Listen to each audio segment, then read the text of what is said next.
السلام عليكم ورحمة الله وبركاته، ازيكم يا حبايبي؟ عاملين ايه؟ يا رب تكونوا بخير. بسم الله والصلاة والسلام على رسول الله سيدنا محمد وعلى آله وصحبه وسلم. النهارده يا جماعة واخدينكم معانا في جولة في سوق المندرة.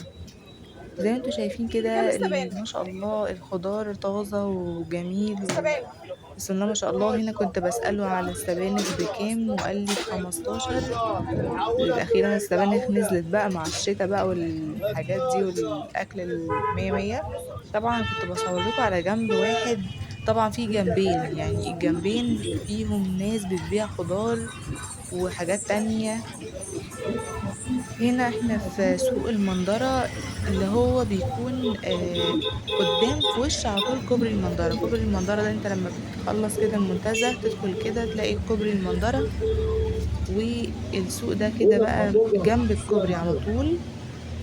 في حتة حيوية جدا ومعروف جدا، هتلاقوا فيه يعني كل حاجة. كابوتشي ب3.5، القرنبيط ب10، وفي طبعا ب20. اللفت بقى والبنجر والتفريل بتاعنا والحاجات الحلوة دي، وبطاطا وسمك وفراخ وكل حاجة.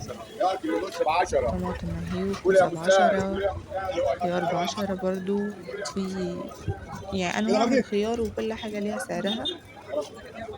برضو كنت لاقي حد كاتب على التوم ب10، والموز اهو ب20. مش عارفة التوم بقى ده الربع ولا ايه بالظبط، ما سألتوش. حد هنا بيصلح الأحذية، وهنا مجمدات يعني. وبعدين بقى بتوع شحن الموبايل وبتوع بقى الموبايل، حابب اشتري موبايل او كذا كتير بقى على اول الشارع بقى هتلاقوهم ما شاء الله لا قوة الا بالله. هنا سن السكاكين والحاجات دي برضو موجودة. بصل ب25 وب22 زي ما انتوا شايفين كده. يا رب يكون الفيديو عجبكم. لو عجبكم الفيديو ما تنسوش تحطوا لايك وتشتركوا في القناة وتفعلوا زر الجرس وتشير مع حبايبكم، واكتبوا لي في الكومنت حابين فيديوهات ايه تاني، او حابين فيديوهات من زي دي تاني. والسلام عليكم ورحمة الله وبركاته.